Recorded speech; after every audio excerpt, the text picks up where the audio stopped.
మార్పు mark Telangana rising global summit 2025 కి count down మొదలైంది.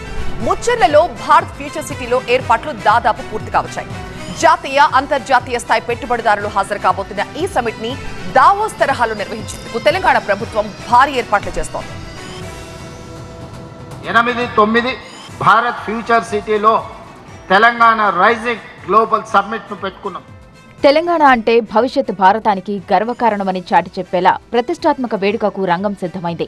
భారత్ ఫ్యూచర్ సిటీలో తెలంగాణ రైజింగ్ గ్లోబల్ సమ్మిట్ 2025 ఏర్పాట్లు దాదాపు పూర్తిగానున్నాయి. ఈ వేడుకే వేదికగా తెలంగాణ ధూమ్ ధామ్ మార్మోగనుంది.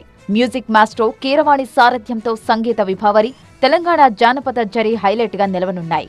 తెలంగాణ సంస్కృతిని ప్రపంచానికి కళ్లకు కట్టేలా సాంస్కృతిక కార్యక్రమాల కోసం వేదికలు సిద్ధమయ్యాయి. 8-9 తేదీల్లో జరిగే గ్లోబల్ సమ్మిట్లో దేశ విదేశాల నుంచి సుమారు 1300 కంపెనీల ప్రతినిధులు పాల్గొంటారు. సుమారు 100 ఎకరాల్లో సమ్మిట్ ప్రాంగణం రూపుదిద్దుకుంటోంది. మొత్తం వేదికను వృత్తాకార రూపంలో రూపొందించి 32 సెగ్మెంట్లుగా విభజించారు. ప్రధాన వేదికలో 2500 సీట్లు, ఇతర హాళ్లలో మొత్తం 5000 నుంచి 6000 సీట్లు ఏర్పాటు చేస్తున్నారు. ఇక 3 హెలీప్యాడ్లు, 3 హెలికాప్టర్లు సిద్ధం చేశారు. సీఎం లాంజ్తో పాటు వేరుగా వీవీఐపీ లాంజ్, భారీ డైనింగ్ హాల్ ఏర్పాట్లు జరుగుతున్నాయి. ముఖ్యమంత్రి రేవంత్ రెడ్డి స్వయంగా పనులను పర్యవేక్షిస్తున్నారు. ఎక్కడ ఏ మాత్రం ప్లాస్టిక్ ను వాడొద్దని సూచించారు. ప్రాంగణమంతా పర్యావరణ హితంగా ఉండేలా చూడాలని అధికారులను ఆదేశించారు. ఇక ప్రతిష్టాత్మకంగా నిర్వహిస్తున్న గ్లోబల్ సమ్మిట్ వేడుకలు సామాన్యులకు కూడా సాదర ఆహ్వానం ఉంది. 10 నుంచి 13 వరకు అందరికీ ఉచితంగా ప్రవేశం ఉంటుంది.